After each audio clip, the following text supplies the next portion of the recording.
keluargamu diberkahi oleh Allah. Terima kasih banyak, kamu luar biasa baik. Hanya saya punya satu permintaan saja. Tunjukkanlah di Madinah ini di manakah tempatnya? Tempatnya apa, Pak? Pasar. Nah, itu aja permintaannya Abdurrahman bin Auf. Akhirnya dibawa dia ke pasar. Kalau sini mungkin dibawa pasar Pucang itu ketika. Ini loh pasarnya wis mlebu ono. Nah, dibawa ke pasar dia. Sampai pasar dia lihat kan dia tidak punya modal. Datanglah kepada seseorang, nah ini menjadi orientasi yang keempat, yaitu market oriented, orientasi pasar, bahwa kita dalam etos kerja itu harus melihat yang dibutuhkan di pasar oleh masyarakat itu apa. Kalau yang dibutuhkan adalah tahu, ya kita jual tahu. Kalau yang dibutuhkan itu kurma, ya kurma. Jangan memaksakan diri. Senangnya berkarir tentang musik, jual alat musik, padahal di situ nggak ada yang suka. Nah, ini membawa pada apa yang sudah ada sejak awal. Integritas, amanah, dipercaya. Meskipun Abdurrahman bin Auf tidak punya uang, ternyata dia bisa mengambil barang. Saat itu barangnya kan cangkul, alat-alat pertanian, dan itu yang memang dibutuhkan. Akhirnya dia ambil, bahwa pagi dibawa, dijualkan, sore sudah kembali. Seperti itu terus, ternyata dalam waktu yang tidak lama dia sudah punya banyak, karena amanah, dipercaya tadi. Jujur, sidik. Satu saat ada riwayat sahabat Rasulullah terkait jujur yang luar biasa ini, yaitu itu tadi Sufyan Ats-Tsauri, tapi ketika beliau sudah usianya sudah umur ya. Sufyan Ats-Tsauri itu kan dikisahkan satu saat beliau diberi jabatan oleh khalifah gitu ya, tapi tidak mau, menolak, khawatir dia tidak bisa memegang amanah tersebut. Tapi dipaksa, pokoknya kudu mau, dia tidak mau. Akhirnya dia lari. Setelah melarikan diri, sana kemari, sembunyi, dicari-cari terus. Akhirnya dia samarkan diri, kemudian bekerja di kebun kurma. Sampai di kebun kurma milik seseorang selama 3 bulan di situ. Terus dia ditanya sama tuannya, Abdullah, dia menyamarkan diri namanya Abdullah ya. Abdullah ya. Bagaimana rasa kurma di daerah sini? Rasa kurma di daerah. Apa jawabannya? Sufyan Ats-Tsauri juga. Waduh, saya tidak tahu, tidak bisa bandingkan dengan kurma di daerahnya. Loh, maksudnya nggak bisa? Tidak ya Tuhan. Loh, kamu kan sudah bekerja di sini selama 3 bulan, lebih dari 3 bulan. Iya. Kok kamu nggak bisa bandingkan? Apa selama 3 bulan itu belum sekalipun kamu mencoba kurma yang ada di situ? Belum ya Tuhan. Jadi ternyata dia bekerja di kebun kurma selama 3 bulan itu pun dia tidak pernah mengambil sebiji kurma. Nah, ini salah satu contoh saja gitu. Tentu tidak mudah menjalani yang demikian, situasi yang demikian. Jadi jujur, ini adalah value yang ada di dalam integritas. Yang kemudian berikutnya adalah patonah tadi. Apapun orang itu harus punya ilmunya. Kalau tidak, mau dibujui terus. Dalam berdagang tadi loh, utamanya ya, harus tahu. Apalagi di hari-hari seperti ini Pak. Jangankan berdagang, kita maksudnya nyumbang aja bisa dibohongi kan ya. Nah seperti itu, maksudnya itu baik, tapi ternyata malah dirugikan gitu. Maksudnya orang malah tertipu. Jadi kalau zaman-zaman lalu orang melakukan pembunuhan, kita menemukan orang mayat, kita laporkan, kita jadi pahlawan, kan gitu. Ada mayat, kita laporkan jadi pahlawan. Tapi sekarang ini hari-hari gini Pak, kalau ada pembunuhan, ada mayat, kita lapor ke polisi, hati-hati. Ini malah bisa jadi tersangka. Harus kumpulkan dulu saksinya, macam-macam. Ini bisa berbalik-balik ke kawan. Hari-hari demikian ini harus kita lebih berhati-hati membaca situasi. Maka tadi pesannya harus pintar lihat situasi. Jangan sampai bermaksud baik, kita akhirnya malah jatuh sendiri. Jadi transaksinya mesti tunai. Kemudian yang kedua adalah keuntungannya sedikit saja, tapi berkali-kali. Kemudian yang berikutnya tadi adalah yang ketiga itu integritas, ada integritas. Terus orientasi pasar. Ini bagi pengambil kebijakan, orang-orang yang mengambil keputusan itu harus seperti itu. Nah sekarang bagaimana yang berikutnya? 1, 2, 3, 4. Apa yang ditransaksikan? Yang ditransaksikan itu haruslah barang-barang yang berkualitas saja. Jangan sampai membuat orang keblondrok, jangan sampai membuat orang itu dirugikan. Kita beli rambutan satu resek ini ternyata yang bagus cuma atasnya sepertiga, yang bawahnya babak belur. Dibuka boleh coba, udah bisa, ini sudah satu paket. Seperti itu ini membuat kita itu akhirnya keblondrok. Di kita ini memang diperkenankan untuk mengambil keuntungan. Mau 5% boleh, 10% boleh, 25%, 50% boleh, asalkan tidak ada unsur mengelabui. Nah, membohongi itu tidak boleh seperti itu. Nah, yang berikutnya, yang keenam untuk etos kerja ini adalah keberkahan. Bagaimana kita bertransaksi berikutnya ini ya, itu dengan ada keberkahan. Setiap yang kita lakukan itu hendaknya tetap jalurnya, gitu ya. Nah, jalur yang ada yang mesti kita dapatkan sesuai dengan tuntunannya, sesuai syariatnya, sesuai rukunnya, syaratnya, dan seperti itu. Kalau misalnya atas etos kerja tersebut ada 1, 2, 3, 4, 5, 6 orientasi ini bisa dilakukan, ini sekali lagi bagi pengambil kebijakan, belum bagi karyawan gitu ya, maka ini bisa akan dilakukan sebaik-baiknya. Dengan apa itu bisa dicapai? Kalau semua ada kebersamaan di awal tadi. Unit dalam satu aktivitas ekonomi itu kan bermacam-macam. Seperti kita yang ada di sini aja kan macam-macam ya. Ada di bagian depan, ada reception, ada satpam dan sebagainya. Terus gitu. Nah, yang utama dari semua tadi untuk sampai pada etos kerja yang bisa memberikan nilai tambah tadi, itu harus ada kebersamaan. Kalau tidak ada kebersamaan, nanti tetap aja jomplang antara satu dengan yang lain. Baginda Rasul pun sudah memberikan tuntunan atas kebersamaan ini. Kebersamaan kepada kita itu bisa dibangun dengan 3 hal utama yang harus dimiliki, mengikuti akhlak baginda Rasul.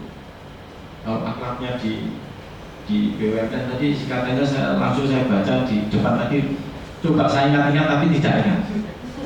Dalam sekian hari tak baca, tak ingat. Pokok baik gitu ya.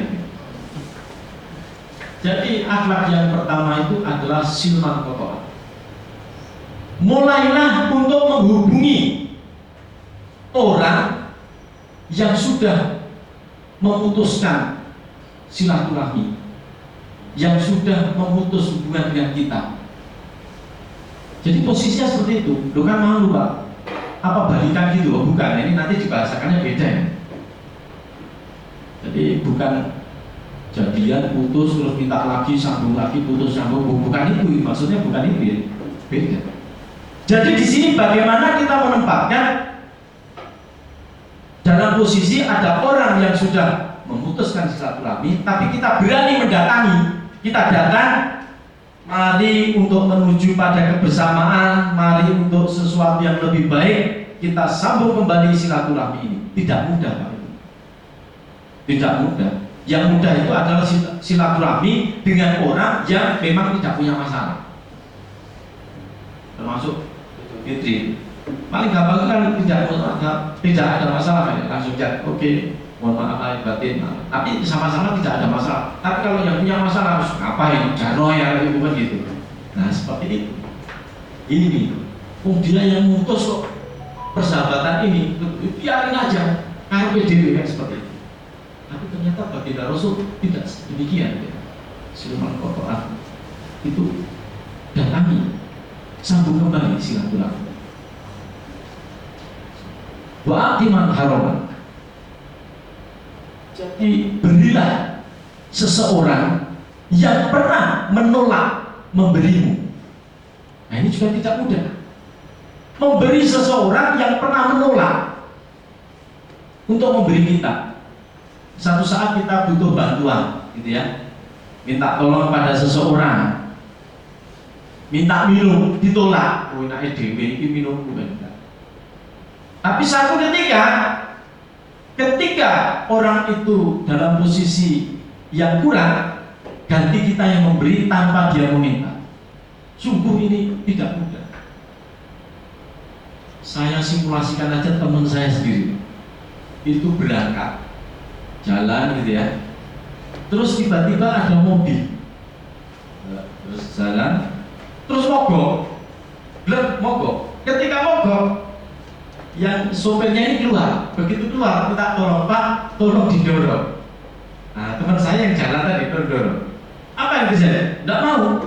Padahal ini tetangganya ini tetangganya, nggak mau dia dorong. Belum masuk sebentar gitu, nggak mau dia bilang gitu. Selama ini kamu kalau pergi pun tidak pernah nawari saya untuk ikut. Kok sekarang giliran mogok, saya disuruh dorong. Nanti habis dorong baru kamu pergi, saya tetap jalan. Terus seperti itu, Pak. Nah, ini. Jadi tidak mudah. Apa yang menjadi contoh bagi Rasul yang dituntunkan kepada Rasul ini hal-hal yang tidak mudah untuk dilakukan.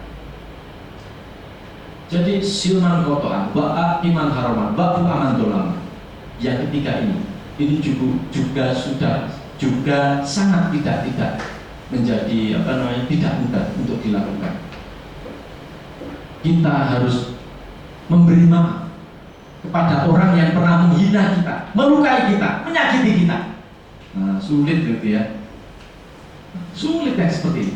Jadi tiga hal ini kalau bisa dilakukan bersama-sama oleh semuanya, kebersamaan itu yang akan muncul. Kalau sudah bersama-sama, apa yang terjadi? Kebersamaan ada, maka membangun dengan tiga pilar tadi, iman, kemudian mau berterima kasih, menempatkan diri berguna bagi orang yang lain, dengan ada 6 orientasi transaksinya, maka itu bisa dilakukan dengan sebaik-baiknya. Tapi tunggu dulu, masih ada yang lain, yaitu keberadaan karyawan. Karyawan masing-masing kita ini kan posisinya berbeda-beda. Ada yang tadi disebutin bagian reception dan sebagainya. Untuk sampai pada suksesnya sebuah institusi, di samping kebersamaan semua tadi, maka masing-masing ini juga punya kemampuan penguasaan skill yang harus dimiliki, ya, gitu ya. Dimiliki sebaik-baiknya. Harus seperti apa? Kapan hari pernah saya contohkan. Contohnya misalnya di sini ada driver, ada pak drivernya misalnya. Maka untuk bisa mempunyai kinerja yang baik, berakhir pada etos kerja yang baik, dia harus memiliki 5 kemampuan sebagai seorang driver saja. Yang pertama apa? Kemampuan pak driver. 1, dia mesti mempunyai kemampuan dasar. Nyetirnya tadi. Kemampuan dasar nyetir itu apa? Ya mobilnya bisa maju, bisa mundur, bisa belok kanan, bisa belok kiri. Itu kemampuan dasar untuk nyetir. Ini yang harus dimiliki. Yang kedua, yaitu adalah kemampuan internal. Di samping dia bisa belok kanan, belok kiri, maju, mundur, berhenti, jalan lagi. Yang berikutnya harus dimiliki adalah dia paham di situ. Wiper itu yang mana tombolnya. Kemudian kalau belok kanan yang mana yang harus ditekan. Kemudian kalau nyalakan lampu saat hujan itu yang mana. Lampu pada saat malam hari mana. Lampu kota mana. Dia harus tahu. Stop lamp, lampu tanda untuk harus hati-hati, tanda berhenti yang mana. Itu harus tahu. Ini skill yang skill yang ketiga yang harus dimiliki juga itu adalah kemampuan eksternalnya. dalamnya sudah lampu paham, wiper paham, dia harus paham rambu-rambu lalu lintas. Naik, turun, dilarang masuk, dilarang belok kanan, dilarang belok kiri. Nah, seperti itu. Ada, kalau seseorang itu tidak punya skill, pastilah nanti akan ada kesalahpahaman. Ada salah paham. Diriwayatkan atau dicontohkan oleh Pak Gus Dur. Nah, dicontohkan oleh almarhum Gus Dur. Ya. Satu saat ada driver, tapi driver becak, driver becak, bukan driver mobil, driver becak. Ini melintas di jalan dan ternyata melihat di situ ada tanda gambar becak dilarang masuk. Akhirnya dia diberhentikan oleh Pak Polisinya. Street, berhenti sini. Kamu nggak lihat ya? Ini dilarang masuk, tanda becak ini. Kamu terus saja. Ini karena tidak ada pemahaman lingkungan tadi, kemampuan lingkungan memahami lampu tadi. Dia bilang apa? Loh Pak, gambar becaknya itu kan becak kosong. Ini becak saya ada isinya. Nah, gimana? Ini karena tidak memahami tidak memahami kemampuan lingkungan tadi. Kalau mobil kasusnya seperti itu juga ruwet kan gitu ya, becak kosong. Nah, hal-hal yang demikian ini perlu di-clearkan sejak awal supaya diketahui sebaik-baiknya. Yang berikutnya juga itu adalah kemampuan ketika dia mendapatkan masalah. Jadi kemampuan ketika dia mendapatkan masalah. Seperti apa mendapatkan masalah? Pas dia setir mobilnya, ternyata di situ jalannya ditutup, ada hajatan, manten, sunatan dan sejenisnya. Biasanya di kita kan seperti itu. Terus lewat mana ini? Atau ada banjir, ada genangan, ada perbaikan jalan, dia harus muter-muternya kemana? Ini harus tahu. Yang kelima, yang terakhir, yaitu adalah kemampuan memindahkan keterampilan. Dia sebagai seorang sopir mampu menguasai sopir untuk mobil yang medik, harus bisa juga manual. Disuruh nyetir mobil gede, switch ke mobil kecil, harus bisa, harus mampu. Nah seperti itu. Jadi kalau 5 hal ini dikuasai sepenuhnya dengan baik, dalam posisi bulan apapun dia bisa lakukan. Plus pas bulan Ramadan dengan faktor produksinya berkurang, perutnya lapar, haus, ngantuk, tapi dia masih tetap berkemampuan nyetir, bolak-balik mengantarkan surat dari Surabaya, Jombang, Mojokerto, Solo, balik lagi Surabaya, itu luar biasa. Ini sudah nilai tambah tersendiri bagi orang tersebut. Terlebih ketika misalnya disemangati itu tadi, keberkahan tadi, ini disemangati ibadah. Saking seriusnya, jadi penyetir ini kemana-mana tangannya gini terus, dipanggil bosnya gini, muter-muter gini, muter. Tangan, saya sopir, bisa sopir tapi nggak bisa gitu ya. Ada apa Bu? Antarkan surat kemana? Ke Gresik. Oh iya, saya antar lewat Jogja. Kenapa ke Jogja? Saya sopir, saya kuat gitu. Untuk menunjukkan bahwa dirinya kuat, saya lewat Jogja. Oh, ada aja ya. Terus nanti ketemu siapa, itu malah lebih jauh lagi lewatnya. Bogor, suratnya Gresik. Nah, jadi kalau 5 kemampuan tersebut dikuasai, kinerja akan naik. Kemudian kalau misalnya 6 orientasi tadi dipegang dengan baik, maka pengambilan keputusan akan lebih baik. Plus didukung dengan 3 pilar tadi, dengan iman, dengan mau menghargai orang lain, dengan menempatkan keberadaan orang lain seperti ini, seperti itu dan sebagainya. Maka mudah-mudahan bahwa keberadaan Ramadan ini akan mampu meningkatkan hal-hal yang biasa ini menjadi luar biasa. Nah, seperti itu. Nah, seperti janji kita tadi, janji saya tadi ya, bahwa di bagian akhir nanti saya akan memunculkan masalah. Masalah ini betul ya Pak, saya masalah ini. Sebenarnya masalah ini ya, nah kita lihat. Jadi tadi ada contoh ya di apa namanya, di riwayat tersebut. Jadi satu saat diriwayatkan Sufyan Ats-Tsauri itu diminta untuk menjadi hakim, tidak mau kan dia, karena dia tidak mampu, merasa tidak mampu untuk menempati posisi tersebut. Dia khawatir hisabnya nanti akan berat, maka dia sampai melarikan diri. Padahal Pak Raja itu sudah sangat mempercayai Sufyan Ats-Tsauri. Di riwayat yang lain juga dikisahkan, yaitu Abu Kilabah juga mengalami kasus seperti ini. Beliau ini sangat dipercaya oleh khalifah untuk menjadi hakim, tapi tidak mau juga. Nah, masalah yang ingin saya tinggalkan adalah kalau terus ini tidak mau seperti itu, dan itu diyakini benar ya, bahwa ini karena tidak akan mampu menangani, menguasai. Berarti apakah seseorang itu harus selalu melarikan diri? Jadi apakah di kita ini, di tuntunan kita ini, itu harus lari seperti itu? Nah, kalau memang semuanya lari, nah bagaimana nanti kalau misalnya posisi hakim tersebut nanti malah ditempati orang lain yang bahkan mungkin akhlaknya di bawah dari Abu Kilabah ataupun Sufyan Ats-Tsauri, atau mungkin yang akidahnya berbeda. Nah, ini kan malah lebih berbahaya.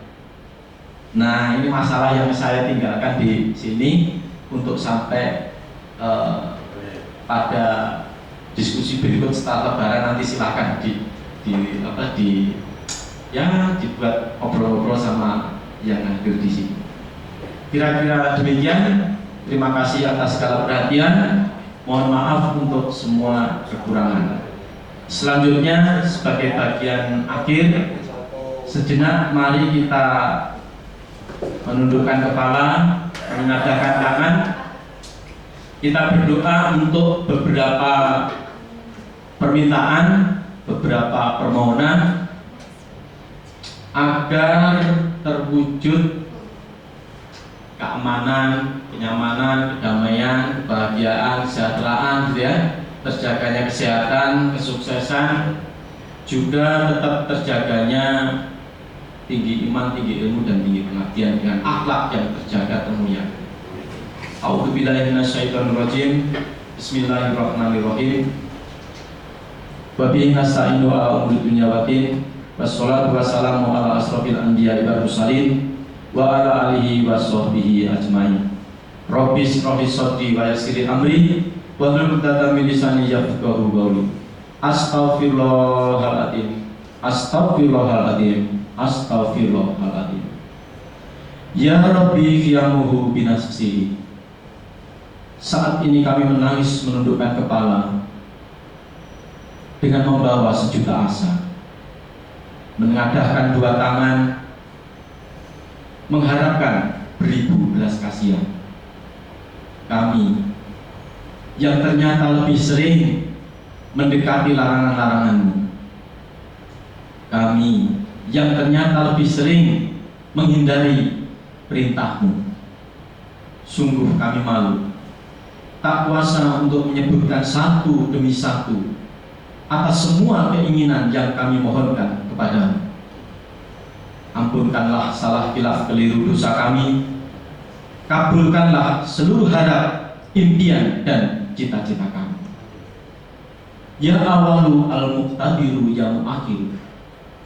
Terima kasih atas izin-Mu, terima kasih atas kebersamaan-Mu dalam pengajian Ramadan di Duhur pada Jumat, pada Senin 17 April 2023 di tempat yang baik, dalam suasana yang baik, bersama orang-orang yang baik, dengan niat dan tujuan yang baik.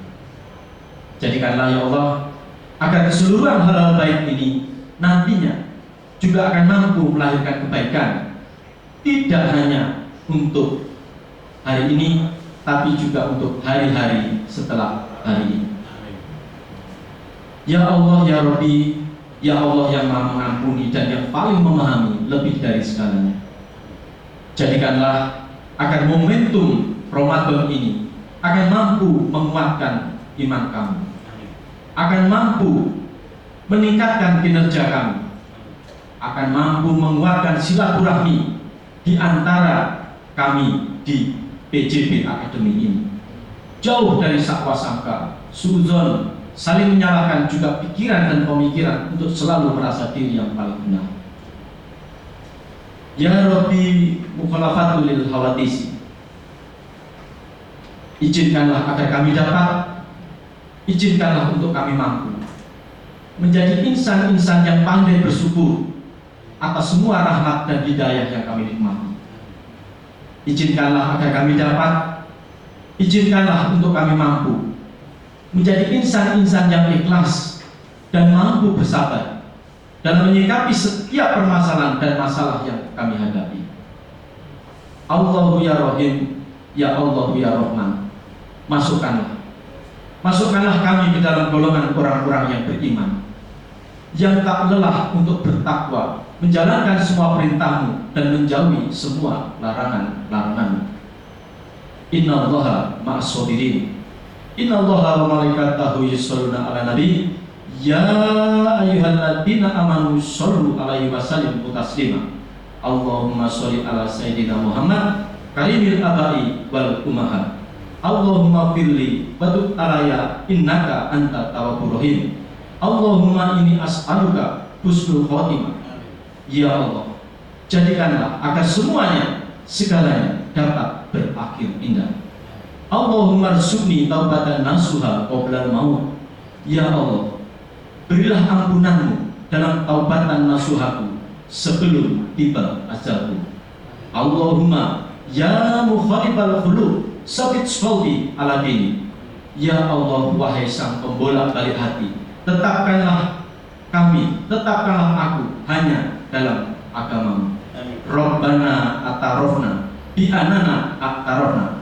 Rabbana la tuzigh qulubana ba'da idh hadaitana wa hab lana min ladunka rahmatan innaka antal wahhab. Rabbana atina min ladunka rahmatan wa hayyi lana min amrina rasyada. Allahumma yassir wa la tu'assir. Rabbi amin bil khair bi rahmatika ya arhamar rahimin walhamdulillahi rabbil alamin. Amin amin amin ya rabbal alamin.